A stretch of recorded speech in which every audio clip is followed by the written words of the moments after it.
So far, we've always established arrays entirely from within a PHP page.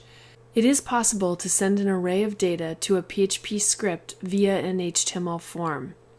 In fact, every time you use $_post, this is the case. But you can take this a step farther by creating arrays using an HTML form. These arrays will then be a part of the greater $_post array, thereby making $_post a multidimensional array.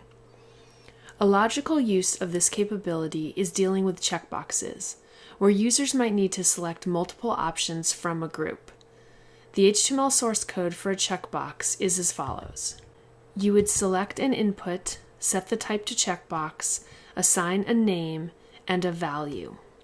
Now, a problem with using a traditional HTML name is that each form element must have a unique name. If you created several checkboxes, each with the same name, only the value of the last selected checkbox would be received in the PHP script. If you were to create unique names for each checkbox, like Sunday, Monday, Tuesday, Wednesday, etc., then working with the selected values could be very tedious. A workaround is to use array syntax, and let me show you what that looks like in this exercise. I've already built out a form that has an array for the checkbox input names. As you can see, the name value is set to days, and then I'm using the square braces indicating that it's an array. I've already set my form action to point to a page called event.php, and I've set the method to post. And I have an input type that's set to collect the name of the event. So the user will be able to say the event name and then choose the days of the week when the event should take place. So by using the value of days and then the square braces as the name value, that is essentially going to be creating a post days array in our PHP script. The value attribute for each checkbox is going to correspond to the particular day of the week. Keep this in mind as we create the PHP script. I've already set up the beginning portion for my event.php file. I don't have any PHP in it yet, but I set up the necessary HTML for this page. We'll start off by using a print statement that is going to state the name of the event that the user has input. The print line is going to print out the value of the event's name. Normally, you might want to add a conditional to check that the name value was entered first. But we're not going to worry about that in this exercise since we're focusing on arrays. The next step is I'm going to create a conditional to check that at least one weekday was selected. We'll use an if statement to do that. If no checkbox was selected, then our post days array won't be an existing variable.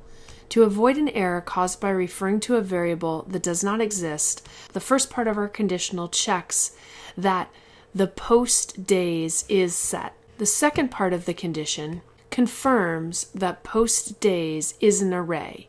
And since we're using and, both of these must be true in order for the entire condition to be true. This is a necessary step because we're going to be using a for each loop, which will create an error if it receives a variable that is not an array. Inside of the if statement, we're going to use our for each loop. So inside of the parentheses for the for each loop, I'm going to assign the value of the checkbox as day. And then we'll simply print day followed by a BR tag. So to print out each selected weekday, we're going to run the post days array through our for each loop. The array is going to contain the values from the HTML form inputs. So if the user had selected Sunday and Monday, those would be the values. Every checkbox that's going to be selected is going to be included. Now we need to complete the isArray conditional. We'll do that by specifying an else statement. I'm going to specify an else statement that is going to display the message if no weekday was selected. So if no weekday was selected, then our isSet and the isArray condition are false, and then this message is going to be printed out. Finally, I'm just going to print out the closing paragraph tag so that my HTML will be correct. And now if I save my page and we go back to the browser and add an event, as well as days for the event to take place, and click Add the Event button, you can see that it's going to let me know that I want to add an event called Summer Solstice, which is going to take place, and it'll list any of the days of the week that we have specified.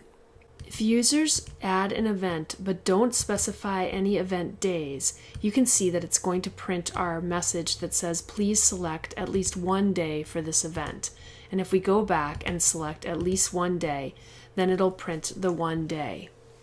Now you can see how PHP helps us logically deal with checkboxes where users might want to select multiple options from within a group.